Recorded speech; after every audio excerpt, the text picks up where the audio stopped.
primeira coisa que você tem que entender para ter uma mentalidade inovadora é não tenha medo de errar. Segunda coisa que você tem que pensar, não desista. Você não pode ter medo de errar. O que eu vejo muito é esse bloqueio. Eu vou ter uma mentalidade inovadora, mas aí tem muita gente que bloqueia. Fala, eu não dou conta. Eu não vou nem tentar. E se eu errar? É muito mais comum do que você imagina. Eu tenho mentorados, tenho professores que participam com a gente, né, do programa Aula Show de formação de professores inovadores, e tem alguns professores ali que têm muita facilidade e vai tranquilo. Mas tem alguns professores que têm dificuldade até de acessar as aulas, às vezes. Tem dificuldade até de baixar alguns documentos, alguns arquivos, né, baixar alguns aplicativos para utilizar, tem dificuldade de acessar plataformas mais simples, mas tem dificuldade. E aí, quando você vai conversar, que eu gosto de fazer esse trabalho, né, 1 a 1, conversar e entender as dificuldades e atender da melhor forma possível, nesse processo de mentoria com os professores, que tem muita dificuldade, eu descubro que o primeiro, um dos maiores, tá? Um dos maiores pontos que fazem com que eles tenham esse bloqueio e não consigam se tornar inovadores é o medo de errar. Então, se você quer ter uma mentalidade inovadora, a primeira coisa que você tem que entender é que errar é normal. Você não pode parar de fazer por medo de errar. Você não pode ter medo de errar. Não tenha medo de fazer, tá bom? Se você tem medo e não faz, é muito pior do que você ter medo e tentar fazer e errar. É melhor você tentar fazer e errar do que você não tentar fazer. Entendeu? Não tem problema errar. Erre. Desde que você tenha a noção de que, ao errar, você precisa pensar em ter uma mentalidade, que a gente chama, né, um mindset de crescimento. Então, vamos lá. Existem 2 tipos de mindset, digamos assim.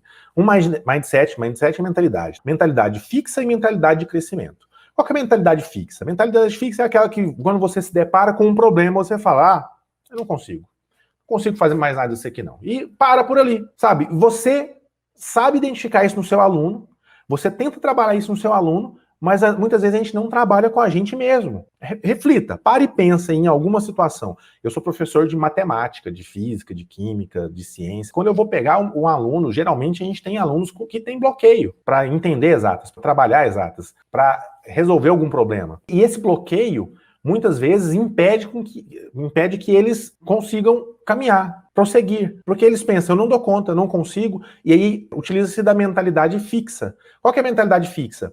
Aqui é o meu limite. Aqui é o meu limite, eu não consigo ir mais além, então eu vou parar por aqui mesmo, vou estagnar aqui vai ser o meu ponto minha zona de conforto, e é isso mesmo, eu tenho dificuldades exatas, meu pai teve, minha mãe teve, um fulano teve, todo mundo tem, então eu paro por aqui. Vem um problema, é ali mesmo que eu vou ficar e acabou. Alguns ficam reclamando, né, eu sou azarado, eu tenho esse problema, não consigo mais fazer mais nada, e assim, isso é uma mentalidade fixa. Muitas vezes a mentalidade fixa é um dispositivo de proteção, de autoproteção, sabe? Muita gente usa esse tipo de mentalidade para colocar assim, eu não vou ir mais para frente, porque senão eu vou me decepcionar, eu vou me frustrar, eu vou me machucar. Então, esse é o meu limite, eu não vou fazer mais. Esse é o meu limite. A ideia da mentalidade fixa é quase que como se fosse o que a dor é pra gente, sabe? Quando você vai fazer algum exercício, alguma coisa que começa a doer, exercício físico, sabe? Você começa a fazer um exercício, agachamento, tá fazendo exercício, lá na hora que começa a doer a perna, a coxa ali e tal, você pensa, agora eu vou parar, já é o meu limite. Mas às vezes não é seu limite, você tem que ir um pouco mais, porque nesse pouco mais que você vai, é onde ocorre a evolução, é onde você evolui, melhora, cresce, é assim que funciona. A mentalidade é a mesma coisa. O que é a mentalidade de crescimento? É quando você se depara com um obstáculo, ao invés de você estagnar, parar e falar assim, acabou, é o meu limite, não consigo seguir. A mentalidade de crescimento é você pensar exatamente o seguinte, opa, esse é um obstáculo, então agora é a minha oportunidade de evoluir.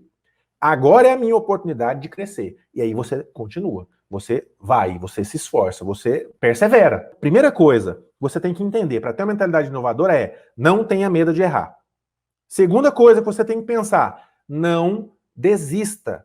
Não desista. Tenha uma mentalidade de crescimento. Chegou num obstáculo, chegou num problema, resolva. Busque resolver. Mas Éder, como assim? Como é que eu vou buscar resolver? Aí que vem a questão. Você não pode, para resolver algum problema, ficar só planejando resolver o problema. Você tem que experimentar. Então vem o terceiro ponto. Para ter uma mentalidade inovadora, não fique só planejando. Você tem que experimentar. Você tem que ir para o campo de batalha. Você tem que testar, sem medo de errar. E ao fazer isso, naturalmente, você vai ter um crescimento, mesmo que no início um crescimento lento, mais doloroso, etc. Mas você precisa perseverar, porque nesse processo você vai desenvolver uma mentalidade inovadora, e aí sim, com essa mentalidade inovadora, você vai conseguir aplicar de forma correta as ferramentas tecnológicas, as abordagens, metodologias ativas, etc.